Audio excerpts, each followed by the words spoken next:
Hello, bachcho. Let's see the question. The question says that the shadow of a tower when the angle of elevation of the sun is 45 degree is found to be 10 meter longer than when it was 60 degree. Find the height of the tower. तो हमको यहाँ पे क्या करना है, height of tower बताना है क्या होगा. अगर हमको बोला है यहाँ से कि जो शेडो ऑफ टावर है जब एंगल ऑफ एलिवेशन 45 डिग्री बनता है सन का, तब ये हमारे पास में क्या होती है. और देखिए हमारे पास 45 डिग्री जब सन का एंगल ऑफ एलिवेशन हो और 60 डिग्री हो, तो इसमें 10 का डिफरेंस होता है. हमको बोला है कि 45 डिग्री जब है तब जो शेडो बन रही है उससे ज़्यादा उससे हमारे पास में उस वो क्या होगी, 10 मीटर लॉन्गर होगी जब 60 डिग्री एंगल ऑफ एलिवेशन बन रहा है तब.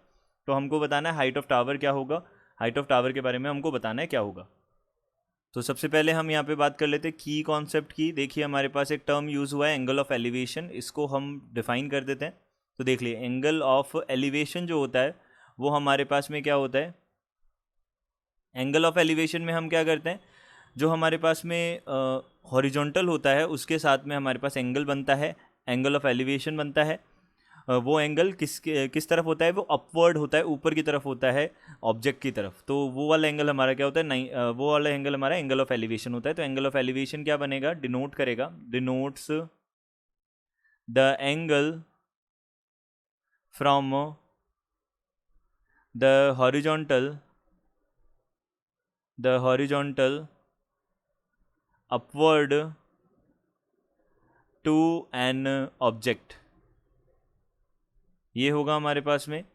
अब देखिए ये किस प्रकार से किस तरीके से हमारे पास एंगल बनेगा ये हम डायग्राम से समझ लेते हैं. और तो यहाँ पे हम बोल सकते हैं कि सबसे पहले एक टावर है हमारे पास में, एक वर्टिकल टावर होगा. इस टावर पे जब एंगल ऑफ एलिवेशन हमारे पास में कितना है, 45 डिग्री है. तो एंगल ऑफ एलिवेशन कितना है, 45 डिग्री है. तो ये हमारे पास हमने डायग्राम बना लिया. ये यहाँ पे हमारे पास क्या होगा, सन होगा, सन होगा ये. अब इससे हमारे पास जो शेडो बनेगी उसका जब एंगल 45 डिग्री है और उसका एंगल जब यहाँ पे हमारे पास कितना है, उसका एंगल हमको और कितना गिवन है, 60 डिग्री गिवन है.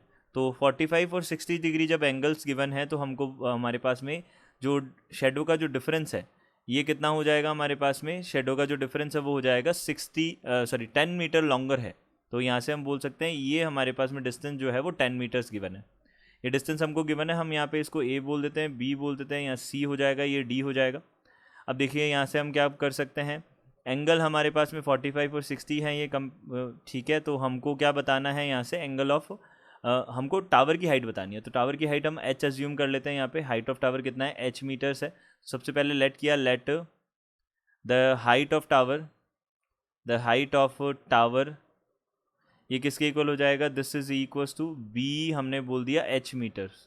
एच मीटर हमारे पास हाइट की जो टावर है उसकी हाइट है, ये हमने अज्यूम कर लिया. अब इसके बाद में हमने ट्राइंगल कंसिडर किया, इन ट्राइंगल ए बी सी.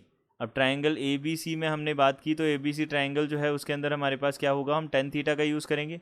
तो 1060 डिग्री बनेगा एंगल. तो 1060 इज इक्वल्स टू यहाँ से हो जाएगा height H metre perpendicular upon base. Base हमारे पास में कितना हो जाएगा, बी सी हो जाएगा. ये हमारे पास बेस बनेगा. ये इससे हम बोल सकते हैं अब 1060 जो है उसका वैल्यू हमारे पास √3 है, तो हमारे पास एच अपॉन बी सी बनेगा. ये हो जाएगी equation number first. Then after हम क्या बोल सकते हैं, in triangle A B D की बात कर सकते हैं. तो 1045 डिग्री जो है वो हमारे पास हो जाएगा हाइट अपॉन यानी कि परपेंडिकुलर अपॉन यहाँ से हो जाएगा बेस. बेस हमारे पास बी डी है, बी डी हमारे पास कितना हो जाएगा, 10 प्लस बी सी हो जाएगा.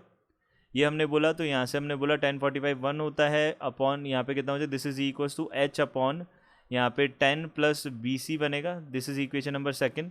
ये बन गया. अब हम यहाँ से क्या कर सकते हैं, फर्स्ट इक्वेशन जो है उसके अंदर सेकंड इक्वेशन का हम डिवाइड कर सकते हैं. तो यहाँ पे बन जाएगा √3 इज इक्वल्स टू, अब एच से एच कैंसिल आउट हो जाएगा, बी सी प्लस 10 ऊपर चला जाएगा और बी सी यहाँ पे नीचे डिवाइड में रह जाएगा.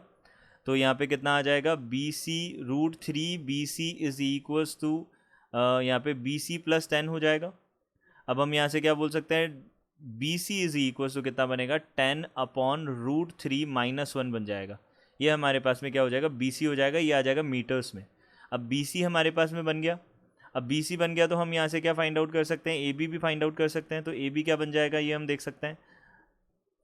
तो ए बी फाइंड आउट करने के लिए हमने क्या किया, यानी कि एच फाइंड आउट करने के लिए हमने क्या किया, फर्स्ट इक्वेशन का यूज़ किया।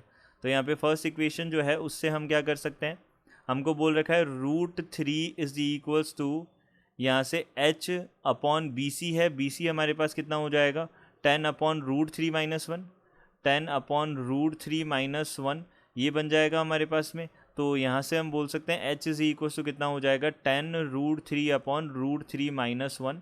अब √3 जो होता है उसका वैल्यू हमारे पास क्या है, उसका वैल्यू होता है हमारे पास में 1.73 डिवाइडेड बाई यहाँ से 1.73 - 1 बनेगा। तो यहाँ से हम बोल सकते हैं 10 मल्टीप्लाइड बाई 1.73 यानी कि ये हो जाएगा 17.3 हो जाएगा, डिवाइडेड बाई यहाँ से कितना हो जाएगा 0.73 बन जाएगा। इसका डिवाइड करके देख लेते हैं कितना बनेगा। ये हमारे पास आ जाएगा 23 यहाँ पे 698 बन जाएगा, 699 बन जाएगा हम बोल सकते हैं, ये हमारे पास बनेगा। तो ये हमारे पास आ जाएगा किस हाइट ऑफ टावर आ जाएगा, ये हम बोल सकते हैं ये मीटर्स में हो जाएगा, और ये क्या हो जाएगी हाइट ऑफ टावर।